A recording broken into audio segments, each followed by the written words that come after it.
The scent of damp earth and lilies still clung to Silvana's skin from the cemetery, a cloying reminder of her sister, Orla.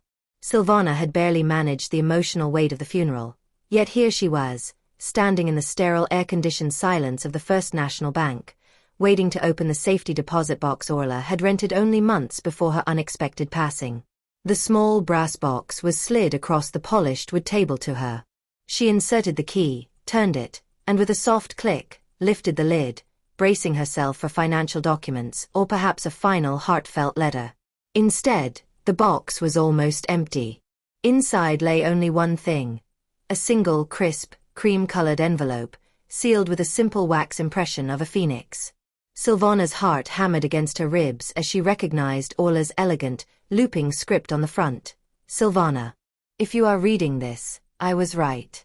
You must run. She tore it open. The letter was short, almost brutally direct. Silvana, my dearest, naive sister. You are a good person. That is why Benedict will destroy you. I watched him for 5 years, ever since the heart attack. He has moved the money, he has minimized your assets, and he is telling everyone you are unraveling.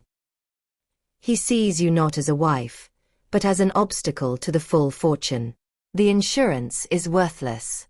The savings are not where you think. When he hears about this box, he will panic. Do not trust your husband. Do not trust Serafina, your so-called best friend. They are operating as a team. Do not tell them you have this. Get a lawyer. Now. Fight him. Silvana. Fight for the life you sacrificed for him. The paper trembled in Silvana's hands. Benedict. Her devoted husband of 30 years. The man who had held her hand at Orla's graveside just yesterday, his face a mask of appropriate grief. The thought of it, the calculated, cold-blooded theater of it, was a physical shock. It was not mere betrayal. It was a total, absolute negation of her reality. She closed the box, her face pale, and walked out of the bank in a daze. By the time she reached her car, the initial shock had curdled into a searing, white-hot indignation. He thinks I am unraveling?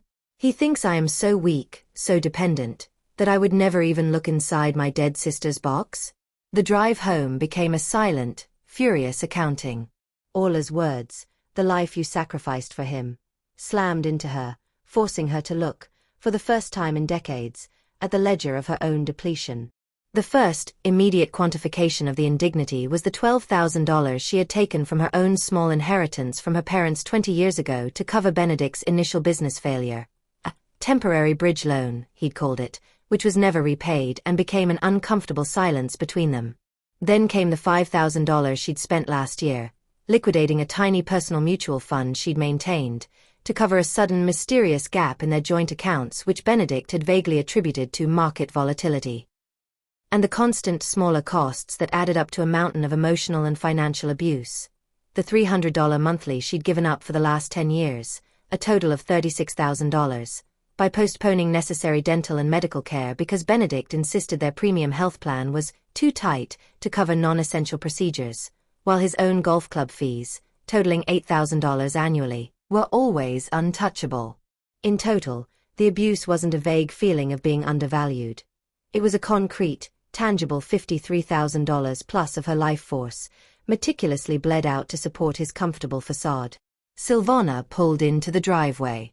She did not go inside. She drove past her own home and headed straight for the small, discreet law office of Cashin Gray, a family acquaintance she hadn't seen in years. Cashin was an old-school gentleman, a man whose handshake was his bond.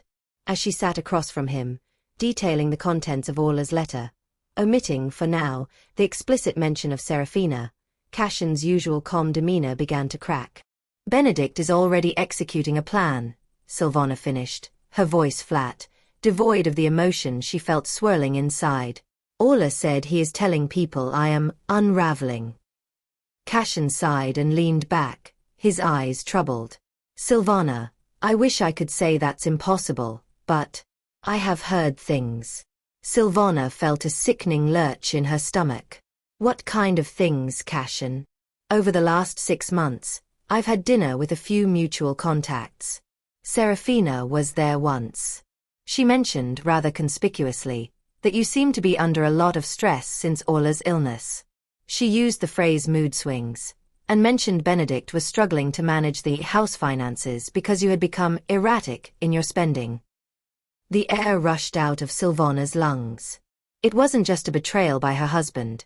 It was a calculated, public campaign orchestrated by her supposed best friend to dismantle her credibility. They were building a case against her mental fitness even before Orla had died. The coldness of the scheme was breathtaking. The indignation crystallized into a resolve hard and sharp as glass. So, they've already started the groundwork for a declaration of incompetence, Silvana stated, not asking. It seems they have, Cashin confirmed grimly. They want control of the assets, and to achieve that without a messy, expensive divorce, they need to convince a court you are incapable of managing your own affairs. It's disgusting. What can you do, Cashin? We move immediately. I'll start documenting every asset you can prove is yours, every transaction. But, Silvana, you must not show your hand. Let them continue to think you are the naive, unraveling wife. They will be sloppy. Do you have any access to an independent fund? Anything. Silvana remembered the small account Orla had set up for her as a private emergency fund, funded by a life insurance policy from an old company Orla had once worked for, which Benedict didn't know about. It held a modest but vital $10,000. Yes, she whispered. I have an account. Benedict has no access. And I will not use it for him. I will use it to fight him. Silvana arrived home late that evening. Benedict was in the sitting room, an open laptop on his knees, a strained look on his face. Silvana. Darling. Where have you been? I was starting to worry. Everything okay? You didn't answer your phone. His voice was too smooth, too concerned. I was with the bank, Benedict. Finalizing Orla's affairs. It was a very long day, she lied with stunning ease, the words tasting like ash. Benedict immediately seized the conversational opening she hadn't intended to give. Speaking of affairs, something catastrophic has happened with the Meridian portfolio. The collateral call is due Monday. If we don't cover the margin, we lose everything. I need access to the entire savings account immediately. He closed the laptop dramatically. It's a disaster, but a temporary one. We need to liquidate the entire account. I've already contacted the bank manager to prepare the transfer. Silvana looked at him. The man who was systematically trying to rob her of her sanity and her security stood before her, not begging, but demanding her final line of defense. Her heart remained cold. She walked to the safe in the hallway, opened it, Benedict watching her with an expectant, greedy look, and took out the laminated card for the main joint account.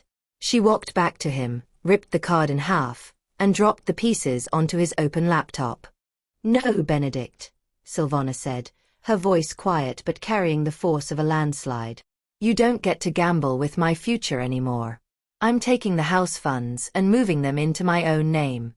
Good luck with the margin call.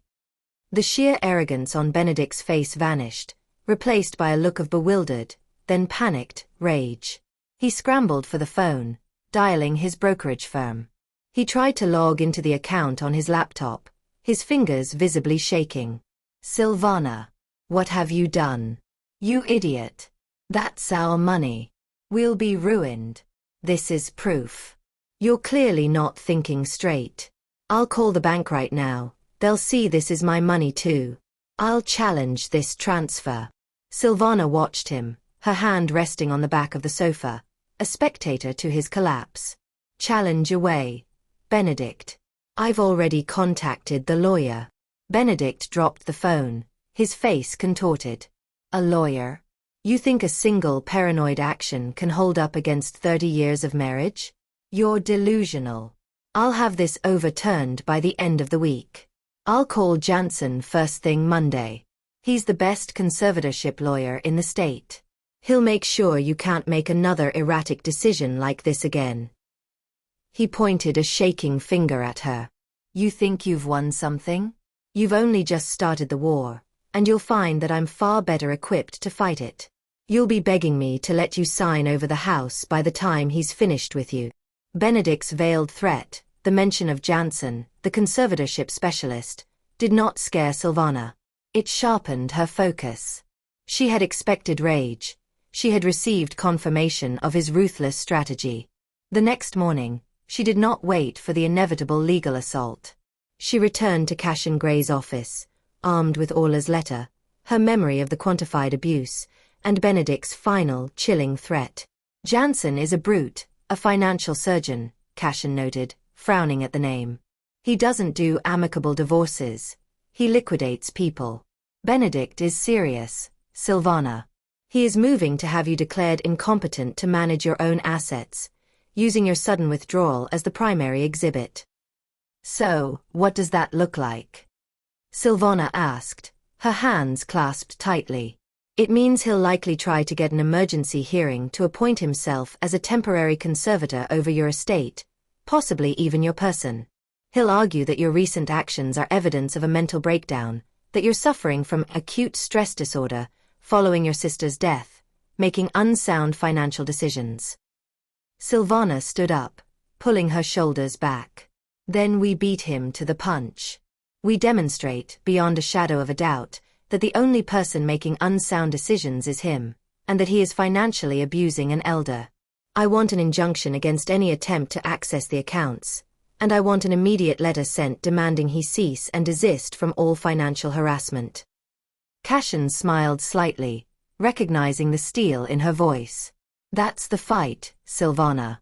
That is textbook elder financial abuse, and Benedict is making a very strong case for himself. Your action yesterday, while impulsive, has actually strengthened our hand. We can argue you were merely protecting shared assets from his reckless gambling. We will document everything. Every phone call, every text, every rumor Serafina spread." Cashin provided the first dose of true legal validation she needed. He didn't question her sanity, he validated her courage. He was the ethical lawyer. Later that afternoon, the confrontation came. Silvana was in the living room, calmly cataloging financial statements, when the front door burst open. Benedict, flanked by a smug, thin man in an expensive suit, Jansen she presumed, marched in. "Silvana. This is beyond ridiculous. My lawyer, Mr. Jansen, is here to explain the consequences of your irrational behavior," Benedict spat, his voice tight with controlled fury. Jansen stepped forward, producing a sheaf of papers. "Mrs. Vance, my client is deeply concerned for your well-being. This document is a petition for an emergency temporary conservatorship. We have evidence of erratic financial decisions, and pending a full psychiatric evaluation, we believe it's in your best interest and the estates to grant Mr. Vance immediate financial control." He slid a paper toward her. "Sign this, and we can make this process seamless. We just need to manage the house funds until you are stabilized." Silvana looked at the document, then at Jansen, then finally at Benedict, whose face was a mixture of desperation and avarice. "Mr. Jansen," Silvana said calmly, folding the paper and placing it neatly on the coffee table, "you are mistaken. My actions were not erratic. They were protective. The only person making unsound decisions is your client, who, just yesterday, admitted he was facing a collateral call that would bankrupt us both. As for my mental state, I find it quite sound. I am currently consulting with my own counsel, Mr. Cashin Gray, who agrees with my assessment." Benedict's face went white. "You lied. You only saw him yesterday." "I saw him before I pulled the funds, Benedict. I was documenting the abuse," Silvana corrected him. She walked to the front door and opened it wide. "You are both trespassing on my property. I want you to leave. Now. If you attempt to harass me or enter this house without my written permission, I will immediately seek a restraining order citing both financial and psychological intimidation." Jansen, momentarily thrown by the shift from a weeping victim to a determined adversary, recovered quickly. "We will see you in court, Mrs. Vance. Your refusal to cooperate only strengthens our case that you are incapable of rational thought." Then prepare your case carefully, Mr. Jansen. Because you are now arguing against a fully informed, legally protected citizen, Silvana replied, her gaze fixed on Benedict. And you, Benedict, are no longer welcome here. She watched them retreat to Jansen's black sedan, the confrontation leaving her shaking, but exhilarated. She had held the line. The next few days were dedicated to establishing new control. Silvana followed Cashin's advice meticulously. First, security. She changed all the external door locks, installing keyless systems, and hired a discreet company to install high-definition security cameras covering the entrance and the driveway. This wasn't about paranoia. It was about evidence. Next, she established financial autonomy. She closed the remaining joint accounts, transferring her portion, which was now the entire house savings, into her emergency account. She rented a new, private safety deposit box at a different, smaller credit union. She desperately needed validation beyond the legal sphere, so she drove to the local historical society where she volunteered and found Honora, a sharp-witted woman 10 years her senior, universally respected in their small town for her wisdom and piercing moral compass. Honora was the social ally. Honora, I need to talk, Silvana began, pouring out the story of Orla's letter, Benedict's plot, Serafina's campaign, and the current legal threat of conservatorship. Honora listened, her expression unreadable, sipping her tea slowly. When Silvana finished, Honora put down her cup. Silvana, listen to me carefully. Benedict isn't trying to divorce you. He's trying to erase you. He is hoping the court will sign a paper declaring you nothing more than a child who needs a guardian. That's psychological warfare, dear, and it is happening far too often to women our age. You spent 30 years being the silent anchor, and now that anchor is an inconvenience. Honora reached across the table and firmly grasped Silvana's hand. Your sister saved you. She handed you the sword. Your fight is not about the money, Silvana. It is about dignity. Every step you take now, the locks, the lawyer, the funds, is an affirmation that you are a capable, autonomous human being. You do not unravel. You reconstruct. You have a social army here, Silvana. You just need to call on us. The validation from Honora was a powerful antidote to the toxicity of Benedict's campaign. It shifted Silvana's perspective from victim to warrior. The transformation was immediate and symbolic. Silvana needed to break the physical mold of the wife Benedict expected to see, a perpetually tired, slightly faded woman focused only on her husband's comfort. She went to a high-end salon, a place she had always considered an absurd extravagance. She spent $800 on a chic modern haircut, trading her tired, severe bun for a stylish, confident cut. She tossed out the drab, sensible clothes Benedict had always preferred and spent another $1,500 on 3 impeccably tailored outfits that made her feel powerful and visible. It wasn't self-care. It was self-investment. Every dollar spent was a direct repudiation of the $53,000 plus she had sacrificed. She wasn't saving money for Benedict's future. She was reclaiming her own present. Benedict's escalation began almost immediately after she left him. The phone calls were relentless. Dozens a day, silent calls, angry voicemails, and texts alternating between demands and emotional pleas. You're breaking my heart, Silvana. We built this life together. Don't do this to me. I need that money back now or I'm finished. Silvana followed Cashin's instructions. Document, do not respond. The escalation became physical harassment. Benedict started showing up at the house, ringing the bell incessantly, pounding on the door, and demanding entry, forcing the security cameras to capture the entire meltdown. Cashin filed for an immediate temporary restraining order, TRO, citing the recorded harassment, the threats, and the underlying financial abuse. The serving of the TRO enraged Benedict beyond measure. The next morning, a certified letter arrived. It was from the county's Adult Protective Services, APS. Someone, a concerned friend, the letter claimed, had filed a report alleging that Silvana Vance was suffering from acute, undiagnosed dementia, was neglecting the maintenance of her property, and, critically, was being exploited by an unnamed third party, Cashin, into making reckless financial decisions. Benedict hadn't just threatened a legal fight. He had weaponized the institutions designed to protect the vulnerable. The letter was signed by a social worker, Mr. Kellen. Silvana felt a chill that transcended simple fear.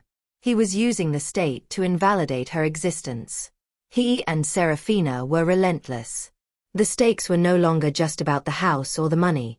They were about her liberty and her identity. She immediately called Cashin, her voice tight. "They've gone institutional. APS is coming. We need to be ready for Mr. Kellen." The visit from Mr. Kellen, the social worker from Adult Protective Services, was scheduled for 10 a.m., 2 days after the ominous letter arrived. Cashin Gray was there, a quiet presence in Silvana's newly reorganized sitting room. Silvana was impeccably dressed in one of her new, tailored suits, a calculated move to project competence and control. Mr. Kellen, a tired-looking man in his late 40s, was clearly expecting to find a weeping, disoriented woman. The sight of a calm, well-dressed Silvana, flanked by a polished lawyer and sitting amidst neatly labeled binders, visibly threw him off balance. "Mrs. Vance, thank you for agreeing to this visit. We received an anonymous report citing concerns about your cognitive health and financial management, particularly following the recent passing of your sister," Mr. Kellen began, his tone professional but guarded. "Mr. Kellen, I understand your duty," Silvana responded smoothly. "I am happy to cooperate, but I must inform you that this report is not anonymous. It was filed by my estranged husband, Benedict Vance, and his associate, Serafina Thorne, as part of a campaign of harassment to seize my assets by having me declared mentally incompetent." Cashin immediately interjected, placing a binder on the table labeled "Evidence of Financial and Psychological Abuse." "Mr. Kellen, we are not denying the facts. Mrs. Vance did make a significant financial decision recently. She protected her life savings from being liquidated by her husband to cover a margin call related to high-risk investments," Cashin stated.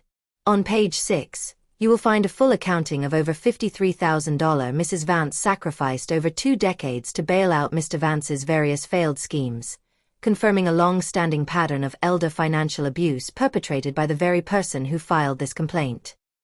Silvana took over, addressing Kellen directly. "My erratic behavior was the act of securing my financial autonomy and my physical safety. The report also claimed I was neglecting the property. As you can see, the house is in excellent order. The new locks and the security cameras were installed because of my husband's harassment, which is detailed in the temporary restraining order filed yesterday, included in the appendix." She presented her case not as a plea, but as an undeniable set of facts. She demonstrated she was not only competent but acutely aware of the dynamics of abuse. Mr. Kellen spent an hour meticulously examining the documentation. The evidence of Benedict's financial recklessness, juxtaposed with the police reports detailing his attempts to breach the TRO, was overwhelming. The purported concern for her well-being crumbled under the weight of the evidence that Benedict was the aggressor.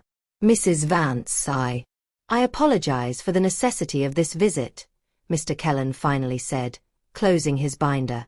"Based on the documentation presented and my direct observation of your coherence and clarity, I see absolutely no grounds for a finding of neglect or incompetence.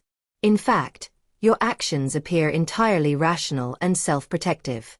I will be closing this case file today and noting that the referral appears to be an attempted weaponization of state resources for financial gain." The institutional attack had not only failed, it had rebounded, adding another layer of official validation to Silvana's narrative. The psychological warfare intensified. Jansen, Benedict's lawyer, was clearly scrambling after the APS failure. Cashin discovered a worrying development. Benedict had managed to falsify evidence for the upcoming conservatorship hearing. He had tricked a former accountant, Cormick, a man Silvana had considered a friend, into signing a statement asserting that Silvana had often made financial decisions based on paranoid delusion, specifically referencing a conversation where Silvana had expressed a vague concern about their retirement stability, which Benedict had twisted into a statement about the world economy collapsing. The document was damaging because it came from a seemingly neutral financial professional. Silvana needed a retraction. She arranged an immediate private meeting with Cormac at a neutral cafe, with Cashin waiting discreetly nearby. "Cormac, I know you signed this affidavit for Benedict," Silvana said, placing a copy of the falsified statement on the table. Cormac's face was etched with guilt. "Silvana, he cornered me. He told me you were having a complete mental breakdown after Orla's death, and that he needed my signature to protect the company pension before you squandered it on some wild investment scheme. He said it was just a procedural formality." "It's perjury, Cormac. It's the centerpiece of a lawsuit to have me declared incompetent and stripped of my rights. Did I ever, in our friendship, exhibit signs of paranoid delusion?" Cormac shook his head miserably. "No, Silvana. You were always the most pragmatic one. The truth is, I know Benedict is a reckless gambler. That margin call he took last year? I warned him against it. I signed because I panicked for your security, but he completely misrepresented the document's purpose. He said he was filing for divorce, not conservatorship." Silvana leaned in, her gaze intense but compassionate. "You need to retract this, Cormac. Not for me, but for yourself. If this goes to trial, and my lawyers prove you were misled, you are still legally exposed. You need to write a full statement, notarized, detailing how Benedict manipulated you, and why the original statement is false. I need it by tomorrow." Cormac, relieved to have an ethical escape route, agreed immediately. He confessed that Benedict had paid him a small, desperate sum for the initial signature. Silvana secured the critical, falsified piece of evidence and its direct refutation. To counter Jansen's overarching legal strategy, which centered on painting her as unstable, Silvana agreed to the professional validation. Cashin arranged a comprehensive neutral cognitive and psychiatric assessment with Dr. Elms, a renowned specialist with no prior connection to either family. The assessment was grueling: hours of cognitive testing, interviews, and detailed mental state examinations. The results came back a week later, sealed and certified. Silvana opened the envelope in Cashin's office. The conclusion was unequivocal. Silvana Vance exhibited above-average mental competence and showed no signs of cognitive decline, acute stress disorder, or paranoid ideation. The report specifically noted her remarkable emotional resilience and highly organized approach to complex problem-solving. Dr. Elms concluded that her recent financial actions were entirely consistent with a rational response to perceived financial endangerment. The assessment was the single most powerful piece of evidence, legally destroying the foundation of Benedict's case. With the trial looming, Silvana convened a small private gathering of her allies. Honora was there, Cormac, who delivered his notarized retraction statement, and two other women from the Historical Society, Reese and Genevieve, who had also quietly witnessed Serafina's insidious campaign of rumors. "I have the psychiatric report, the APS closure, and the full retraction of the false affidavit," Silvana announced to the group. "We are ready to fight the conservatorship, but I need you all to understand what this means. If we win, and I believe we will, there is no coming back. This family is dead."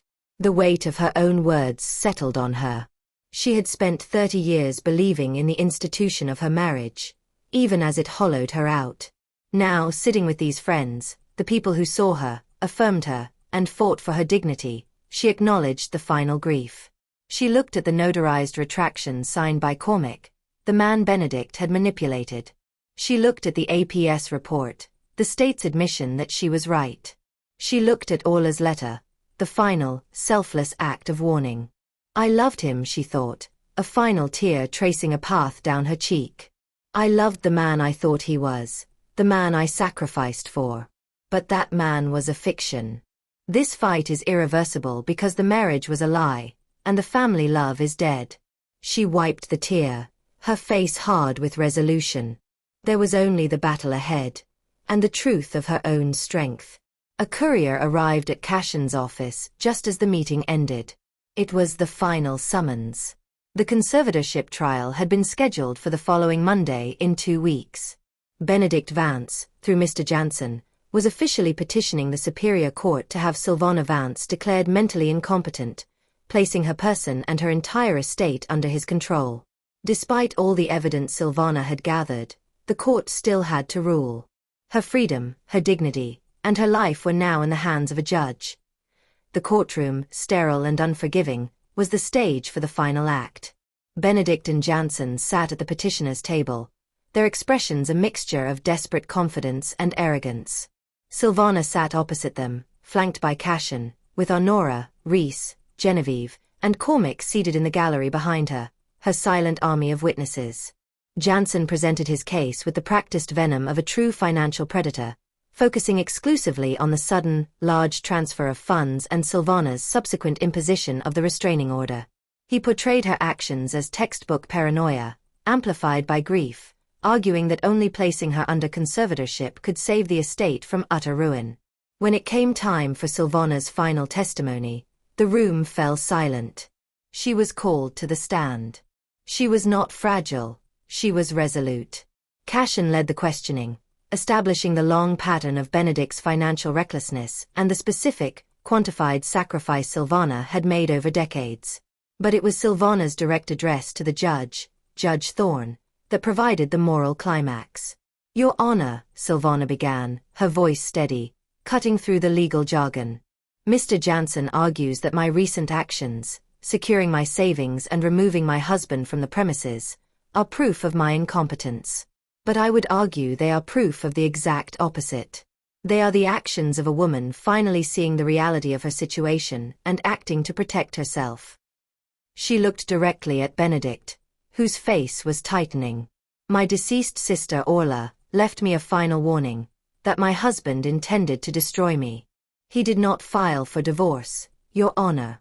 Divorce is expensive and requires a settlement. He filed for conservatorship because he believed he could simply erase my legal personhood, label me unstable, and take everything for free."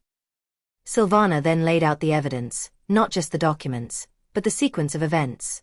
"He used my grief, weaponized my best friend, Serafina, to spread rumors about my sanity, and then, when I finally defended myself, he weaponized the state, filing a false report with Adult Protective Services. When that failed, he paid a former friend to sign a perjured affidavit. I have provided the psychiatric report that confirms my above-average competence. I have provided the APS closure notice which cites his complaint as a weaponized abuse of the system. And I have the sworn retraction from the accountant he misled." Her testimony turned the incompetence proceedings into a searing moral judgment against the villain's greed.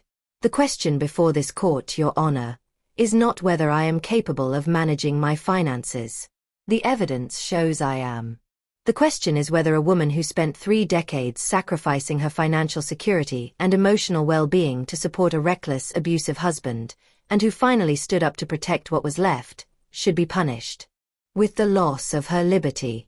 If protecting myself from $53,000 of quantified financial abuse, and the subsequent psychological terror, is considered incompetent, then I fear for the future of every woman in this state." Judge Thorne listened, her gaze moving from the voluminous binders of evidence to Benedict's ashen face. The judgment was swift and decisive. "The petitioner, Mr. Benedict Vance, has failed to meet the burden of proof required to establish the alleged mental incompetence of the respondent, Mrs. Silvana Vance. In fact, the respondent has presented overwhelming, uncontroverted evidence, including certified medical and governmental reports, that her actions were entirely rational and necessary to protect herself from demonstrable financial and psychological exploitation." Judge Thorne slammed the gavel down. "The petition for conservatorship is denied." She did not stop there. Furthermore, given the documented attempts to weaponize the legal and governmental systems through false reports and manipulated affidavits, the court finds the petitioner's actions to be vexatious and egregious. "I am issuing a permanent restraining order against Mr. Benedict Vance, prohibiting all contact and requiring him to vacate the marital property within 48 hours. Moreover, the petitioner will be sanctioned and is required to pay 100% of the respondent's legal fees, immediately. This case is closed." The courtroom erupted in a low murmur. Benedict stood up, his face purple with shock and fury. "This is an outrage. You can't do this. That money is mine. I'll appeal. I'll ruin her. Benedict screamed, ignoring Jansen's frantic efforts to pull him down. The bailiffs moved immediately, surrounding Benedict. Silvana watched his total collapse with absolute detachment. The man who had sought to erase her legal existence was now being legally and financially decimated, his fate sealed by the very court he had tried to manipulate. He had gambled his life on her silence and had lost everything. Jansen, utterly defeated, gathered his papers quickly. Serafina, who had been hiding in the back of the courtroom, slipped out before Silvana could even acknowledge her presence. Silvana gathered her allies, her heart finally light. Honora embraced her fiercely. You didn't just win the case, Silvana. You won your life back. Cormac offered his profound apologies and wishes for peace. The cycle of abuse was finally closed. 6 months later, the Vance house was sold. The proceeds were meticulously split and Benedict's share, now heavily reduced by court sanctions and legal fees, was handed over. He vanished immediately, moving far away to attempt, Silvana heard, a desperate restart. Serafina was publicly shunned by their former social circle, her reputation ruined by her role in the attempted scheme. Silvana did not buy another large house. She bought a small, sun-drenched apartment overlooking the coast, perfect for one. She had started taking the ceramics classes she'd always dreamed of, her hands, which had once trembled with worry, now shaping beautiful, strong clay vessels. She often traveled with Honora, exploring quiet European towns and ancient historical sites, feeling the true freedom of self-ownership. She spent the money unapologetically, deliberately choosing the life she wanted, not the life she was pressured to maintain. One evening, watching the sunset over the water, she thought back to Orla's letter. It had been a warning, but also an inheritance of wisdom. She realized the profound, simple truth she had fought for. True freedom is not found in having vast wealth, but in choosing who deserves your time, your emotional energy, and your money. The greatest injustice is allowing yourself to be depleted by those who do not value your core worth. When you quantify the abuse, you replace indignation with clarity, and clarity is the root of invincible, quiet power. Her silence was over. Her dignity was intact. Thank you for tuning into the Amália Diaries. Silvana's story is a difficult one, but it is a testament to the quiet strength that lives inside all of us when we finally decide to stop sacrificing our truth for a comfortable lie. Her sister gave her the courage to look inside that safety deposit box, and what she found was not just a warning about a husband, but a warning about complacency. What would you have done if you had opened that box? Would you have panicked, or would you have started gathering your evidence? Have you ever felt that unsettling shift where you realize the person closest to you is viewing you as an asset to be managed, not a partner to be cherished? Let me know in the comments below. Share your stories of finding that clarity and reclaiming your dignity. And if this story resonated with you, don't forget to subscribe to the Amália Diaries. We'll see you next time.